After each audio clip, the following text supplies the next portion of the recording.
हे बघा, हे dining table कवरसाठी हे असे मीटरमधून थान येतात. हे रोल असतात.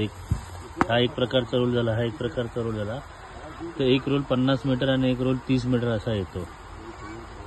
तर ह्यांचं असं म्हणणं आहे की 30 मीटरमध्ये 40-60 जी साईज असते, ही 40-60 साईज आहे बघा.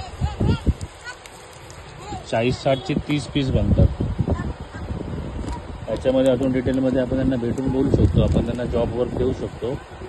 आणि ही अशी लेस लावून घेतला की झाला हा डायनिंग टेबल कवर. 40-60 हा 4 चेअर डायनिंग टेबलसाठी यूज होतो. आणि त्याच्यानंतर हा 60-90 हा 8 चेअरसाठी यूज होतो, 8 चेअरसाठी. त्याच्यानंतर हे राऊंडमध्ये बनवले जातात. राऊंड टेबल आहे हा, राऊंड टेबल. त्याच्यानंतर हे असे ट्रान्सपरंट 40साठी बघा. सगळ्यांचा रोल येतो. हे आपण कटिंग करून लेस लावायचा आहे. तर ही झाली डायनिंग टेबल कवर. हे बघा,